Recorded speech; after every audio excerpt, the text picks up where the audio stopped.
Guys আজকে আমরা বাড়ি ছেড়ে এখন যাবো ঢাকায়।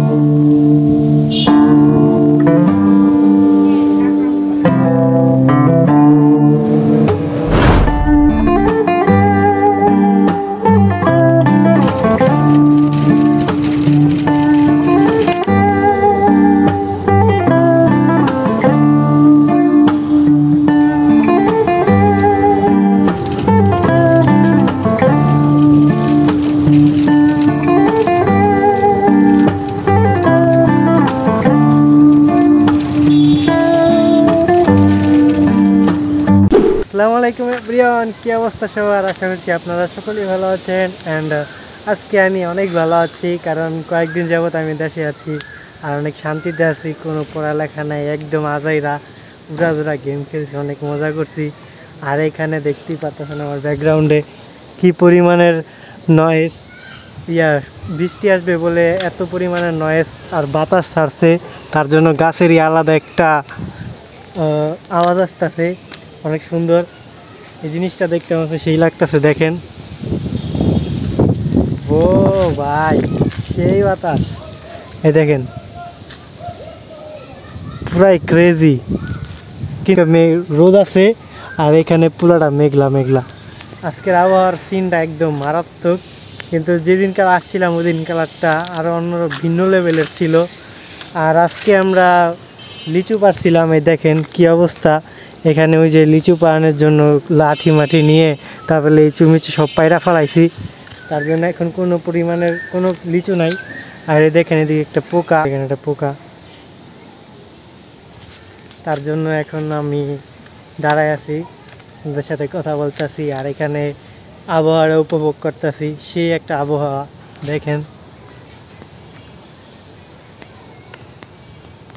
সেই লাগতেছে, তাই আমি এখন এনজয় করতেছি।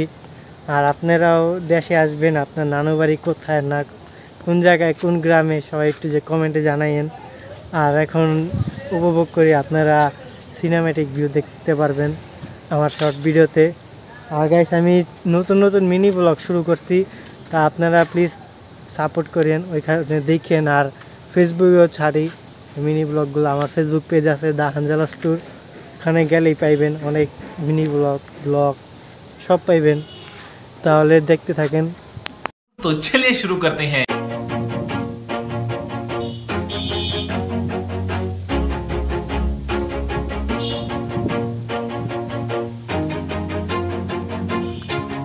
Always do it on my own, so I gotta get through it. And the only thing I know is to love what I'm doing. Never give up, never slow, till I finally prove it. Never listen to the no. আর guys, আজকে আমরা নানু বাড়ি ছেড়ে এখন যাবো ঢাকায়, ব্যস্ত শহর ঢাকাতে। আর ওইখানে গিয়ে আপনাদের সাথে কথা বলবো, সাইকেলের ব্লগ বানাবো, স্টান ব্লগ বানাবো অনেক। এতদিন তো গ্রামে ছিলাম, তার জন্য ওইগুলাই দেখাইছি। আর এখন দেশে অনেকে ঢাকায় যাব, তারপরে সাইকেল স্ট্যান্ডের ব্লগ বানাবো। আর এখানে বলতে বলতে রোদ এসে পড়েছে, এই যে জন্য অনেক ঘামাইতেছি। এখন দেখাইতেছে একদম জার্নি পথে। তো গাইস, এখন যাইতেছি আমরা অটো নিতে, আমি যেতেছি। আর গাইস, আমরা এখন ছেড়ে দিতেছি গ্রাম, আবার যেতে হবে সেই ব্যস্ত শহরে, তারপর আবার ব্যস্ত হয়ে যাবো পারবেন ওইখানে ব্যস্ততা। সামনে অনেক পড়ালেখা, আমি ছাইরা তারপরে আসছি গ্রামে, তার জন্যই প্যারায় আছি।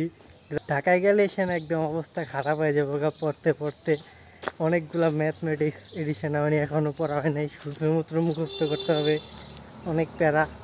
এরপরে গাড়ি বস্তা সব কিছু বেঁধে তারপরে আমরা ডাইরেক্ট চলে যাব ঢাকার উদ্দেশ্যে। ফার্স্টে আমরা যাব বাস স্ট্যান্ডে, সেটা হচ্ছে আপনার পাঁচচরে, ওইখানে আমরা যাব।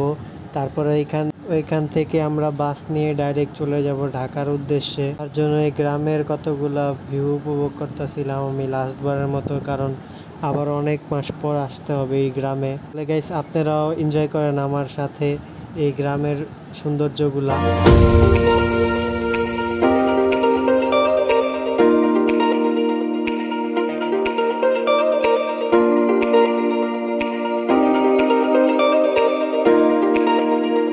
এরপরে আমরা বাসে উঠে যাই, বাসে উঠে তারপরে আমরা পদ্মা সেতুর এখানে আইসা পড়ছি। আর আজকের বাসে অনেক বেশি ঝাঁকাঝাঁকি হইতেছিল, তার জন্য অত ভালোভাবে ভিডিও করতে পারি নাই। আর এখানে দেখতে পারতেছে কত পরিমাণের গাছ, আর ওই যে হচ্ছে পদ্মা সেতু, আর নিচে হচ্ছে পদ্মা নদী। এরপরে এই কাপাকাপি করে অনেক রিস্ক নিয়ে ভিডিওগুলা করতেছি পদ্মা সেতুর সৌন্দর্যগুলা।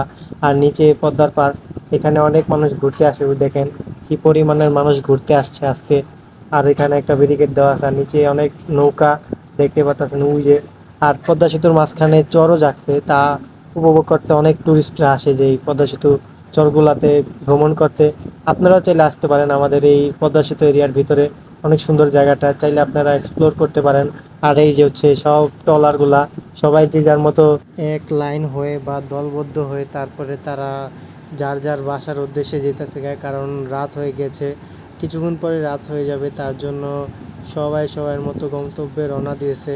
এরপর আইসা পড়ি টোল দিতে, আর টোল দিয়ে ডাইরেক্ট মহাসড়কের ভিতরে ঢুকে যাব। আর মহাসড়কের রোডগুলোতে অনেক স্মুথ আর অনেক ফাস্ট স্পিড তুলতে পারে বাসওয়ালারা, এবং যারা যারা বাইক নিয়ে আসে তারাও টপ স্পিড তোলে এই জায়গাটায়। কিন্তু আমার মতে এই জায়গাটা টপ স্পিড তোলা যায়, কিন্তু ওভারটেকিং করে টপ স্পিড তোলাটা একদম বোকামি, কারণ এর ফলে অনেক সময় অ্যাক্সিডেন্ট ঘটে, সময় মতো ব্রেক ধরে না, বা যাদের বাইকে এবিএস আছে তারা বেঁচে যায় কিছু কিছু সময়। আর গাইস, আপনারা যারা রোড গার্ডে মানে চলাচল করেন তারা একটু সাবধানে চলাফেরা করেন, নাহলে অ্যাক্সিডেন্ট হওয়ার চান্স থাকে। আর গাইস, বলতে বলতে আমরা এসে পড়ছি এখন সদরঘাটে।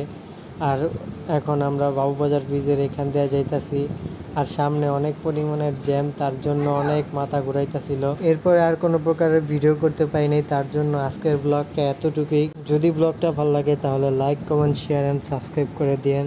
Still safe, stay safe, right safe. আল্লাহ হাফেজ।